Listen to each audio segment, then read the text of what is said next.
Alors un petit disclaimer rapide avant de commencer la vidéo. Il n'y a absolument aucun conseil financier, c'est juste pour le fun. Et si vous voulez des conseils, il faut demander à un vrai pro. Alors j'avais dit depuis longtemps que je fais une petite vidéo sur mon portfolio. Donc voilà, première vidéo en mars. C'est quoi? C'est 7 mars 2021. Donc la façon dont je gère mon portfolio, en fait, c'est tout sur une feuille Excel où juste je choisis quel pourcentage je veux pour quel stock, quel ETF plutôt. Alors j'ai que des ETF je pense. J'ai peut-être un ou deux stocks qui traînent mais c'est très rare. Parce que je fais quasiment que des ETF. Donc je trade sur deux plateformes. Juste au cas où l'une me bloque quelques stocks que je puisse pas acheter, je bascule sur la deuxième au cas où. Comme un peu ce qui s'était passé avec GameStop et compagnie. Donc juste pour splitter un peu la charge sur deux plateformes au cas où aussi l'une se fasse hacker ou des conneries comme ça.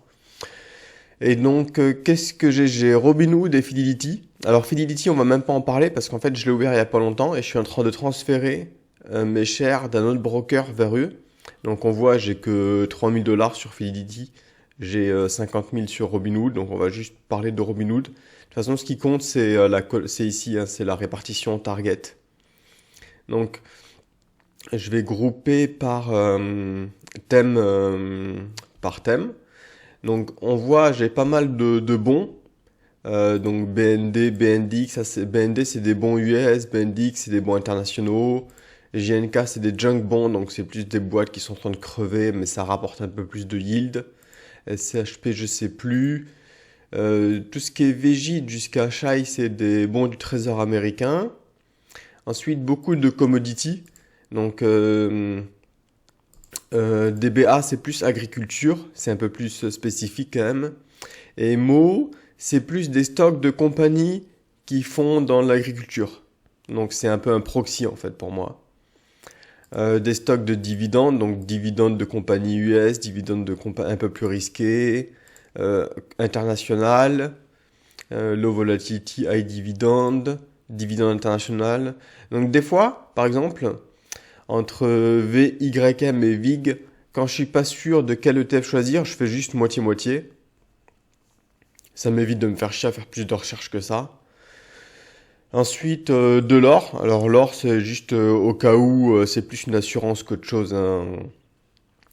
Je pense je diminuerai un petit peu tout ce qui est or le jour où le market se cassera la gueule pour acheter plus de stocks. Pareil, les bonds, le jour où il y aura un gros crash, je vends des bonds et je rachète des stocks. C'est plus buffer temporaire, quoi. Après un peu d'immobilier, donc des fonds d'investissement dans l'immobilier, donc RET, VNQ.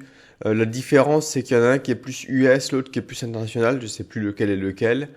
Et Mort, c'est un ETF de MBS, donc tout ce qui est sur les crédits quand les gens vont acheter des maisons, parce que ça yieldait pas mal, donc là ça yield un peu moins vu que la Fed a quand même baissé tous les taux, mais bon, je le garde de côté. Et après, on a des stocks. Donc VT, un tracker sur les stocks du monde entier. VTI, un tracker sur les stocks aux US. SCHA, c'est Small Cap US. VGK, c'est Europe. Donc ouais, j'ai quand même pas mal aussi sur l'Europe pour avoir une répartition un peu vague. VO, c'est quoi? C'est Mid Cap. Ouais. Alors, ceux en rose, c'est ceux sur lesquels je mets plus que ce que je target en fait. Ils font partie de ma liste de gamble qu'on verra après en fait. Donc Xar, c'est tout ce qui est défense. Bots, c'est les robots. FTech, c'est tout ce qui est technologie, tout ce qui est big tech quoi. Gamer, Hero, c'est des jeux vidéo. IBB, c'est les biotech. ePay, c'est transactions électroniques, tout ce qui est PayPal, des trucs comme ça, tout ce qui est le futur du paiement. ITA, c'est de la défense aussi. XP, 5G. PNQI, je crois que c'est des technologies aussi. Sky, c'est le cloud computing. SMH, c'est les semi-conducteurs. VCR, c'est consumer discretionary, donc c'est tout ce que les gens achètent quand ils ont un peu d'argent mais qui est pas vraiment vital, donc c'est pas tout ce qui est bouffe, etc. Ça, je l'ai mis récemment à cause de l'injection de monnaie, surtout les stimulus checks aux US. En fait, à chaque fois, ça booste les achats des gens avec le cash qu'ils récupèrent. Donc, sur le long terme, je pense que ça peut être aussi un bon moyen de se protéger de l'inflation.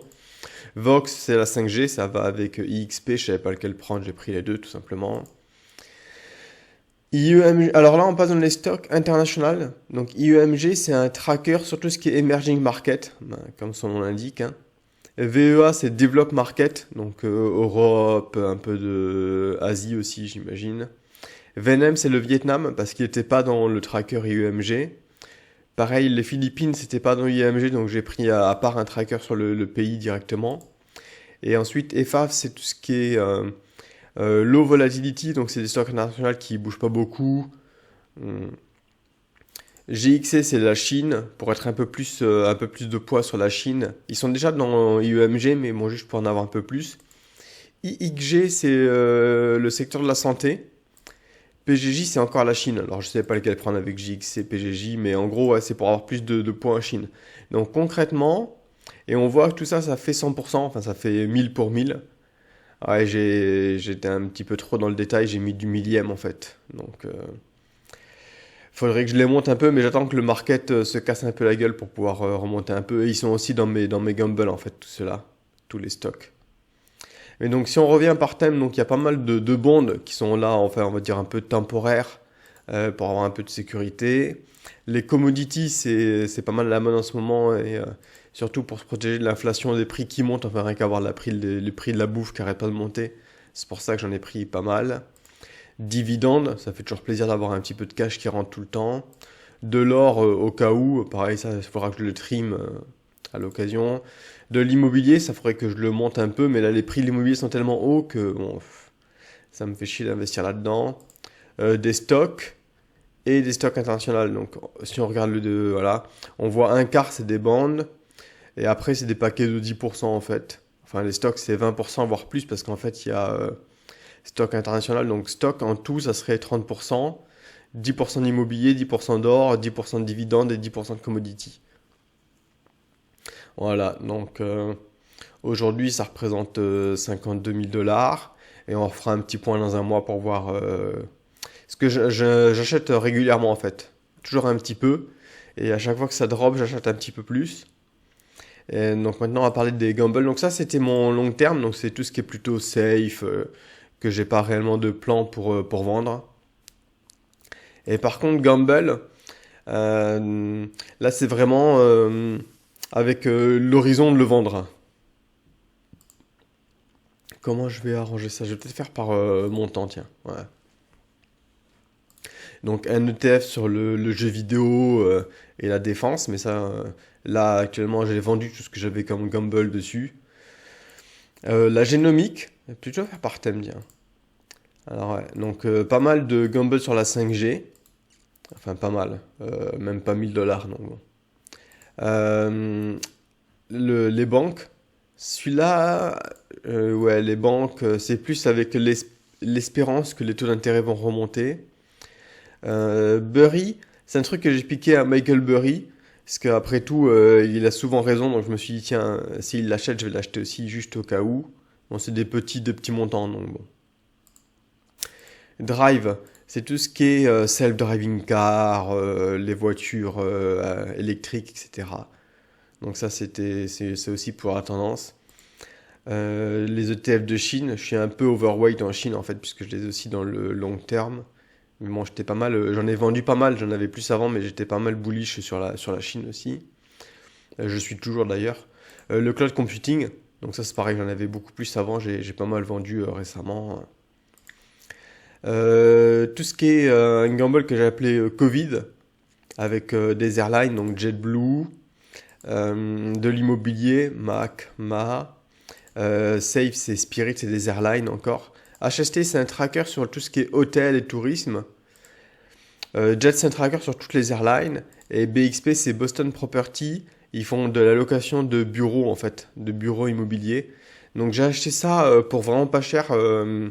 J'ai dû acheter ça en mars, avril en 2020. Donc c'est déjà bien remonté. Et je pense que je vendrai tout ça dès que le Covid, on aura tourné la page. En tout cas, dès que les gens partiront de nouveau en vacances. Alors la défense, Xarita, ouais, défense c'est des thèmes que j'aime bien, que je suis un peu overweight, surtout sur le Xar, j'en ai vendu pas mal récemment. Il y a une semaine, j'ai pas mal trimé tout ça en fait quand j'ai fait cette feuille Excel parce que j'ai vu que j'avais beaucoup trop de gamble par rapport à mon long terme. Un ETF sur les animaux de compagnie, parce que les Américains font de moins en moins de gamins, mais ils ont de plus en plus d'animaux de compagnie, donc ça, pareil, il faudrait que je le monte un peu. Un short du dollar, parce que je continue à penser que sur le long terme, le dollar va se casser la gueule, donc je le short, mais pas de beaucoup, hein, même pas 500 dollars là. Il paye, donc ça j'en ai déjà parlé, c'est un ETF sur tout ce qui est transactions électroniques d'argent. Donc ouais, c'est fintech en général, ouais. Distributeur de food, d'accord, ok, bah, je me souvenais même pas que j'avais ça, je sais même plus trop ce que c'est. Bon, bah de la bouffe. Ça, c'est tout ce que j'ai mis dans Future, donc c'est des trucs un peu vraiment spécifiques, des stocks un peu spécifiques, donc semi-conducteurs, tech compagnie, biotech, les robots, AI, etc., jeux vidéo. Génomique, ça c'est un thème que j'aime bien avec ArcG et BNGO, donc c'est tout ce qui est sur les thérapies géniques, un peu healthcare, hein, donc je pense que ça va monter sur le long terme, donc on verra, c'est pour ça que je l'ai mis en gamble d'ailleurs. ICLN, donc c'est tout ce qui est greenwashing, tout ce qui est infrastructure build, des choses comme ça. Alors la santé, ouais, je suis un peu overweight encore, hein. Ça va aussi avec le Covid d'ailleurs, tout ce qui est oil. J'ai acheté pas mal, enfin pas mal, j'ai pas acheté beaucoup, hein, il y en a peut-être pour 5000 dollars. Quand le pétrole s'était bien cassé la gueule, genre en avril, un truc comme ça l'an dernier. YOLO, donc c'est marijuana ETF. Sur le long terme, je pense que ça peut monter. Des SPAC, hein, parce qu'il y a du pognon qui va là-dedans, donc autant en profiter. Je sais pas si ça monte trop en ce moment, ça s'était bien cassé la gueule il y a 2-3 jours là avec le mini crash. Un ETF sur l'Angleterre. Alors ouais, ça j'ai pris il y a un moment en fait, j'ai pris après qu'il soit fait défoncer par le Covid et qu'il soit barré de l'Europe, ils étaient quand même bien bas. Donc je me dis ça peut que remonter. Je suis plutôt bullish, je devrais en prendre un peu plus d'ailleurs, hein. Sabre c'est Covid, hein. C'est lié aux airlines. Uranium, donc ça c'est plus long terme. Je pense qu'au bout d'un moment les gens vont se rendre compte quand même que les centrales nucléaires c'est quand même vachement efficace. FAV, c'est aussi dans le long terme, hein, c'est plus de low volatility, donc c'est plus un peu temporaire pour parquer de l'argent. EWG c'est Germany, donc c'est pareil, ils avaient pris bien cher avec le Covid, donc je pense vendre ça une fois que ça ira mieux. Copic c'est le copper, donc ça a tendance, ça protège aussi de l'inflation et c'est vachement à la mode en ce moment. MTOM c'est un ETF sur les momentum, donc en gros tout ce qui est tendance ça achète, tout ce qui est tendance. Du coup, ça c'est vraiment dangereux parce que quand ça se casse la gueule, c'est vraiment, ça prend vraiment cher en général. Donc je l'ai pas mal trimé en fait, j'en avais beaucoup plus en 2018, 2019, 2020 quand c'était l'euphorie sur les marchés. Baba, ouais, vraiment ça c'est un stock particulier, un e-commerce de Chine. Je pense que je vais le trimer aussi, je le garderai juste le TF sur la Chine, ça sera plus simple, je me ferai moins chier. Donc voilà, donc des gambles j'en ai pour 35 000. Ce que je disais, j'ai pas mal fait de ménage les 2 dernières semaines là, en préparant cette fiche parce que j'ai vu que j'en avais beaucoup trop avant, j'en avais 50 000 aussi. Et du coup, si on va voir sur Robinhood, on voit que j'ai donc 100 000, c'est ce que je disais, j'avais 50-50 avant. Donc là, j'ai 10 000 de cash qui traîne avec tout ce que j'ai vendu, tous mes gambles là, que j'ai trimé, tout ce qui était un peu futur là, tout ça. Et on retrouve là, sauf que c'est un peu plus chiant à lire ici, c'est pour ça que j'ai ma feuille Excel. Et voilà, donc voilà un peu les thèmes. De toute façon, c'est toujours les thèmes que je discute dans mes vidéos. Et on verra, on va voir comment ça évolue. Donc je vais essayer de garder des traces de ce que je fais entre chaque vidéo pour voir un petit peu si ça monte ou si ça descend en fait. C'est pour ça que là, les valeurs des stocks, c'est des valeurs figées. Dans mon autre feuille, en fait, c'est des valeurs dynamiques.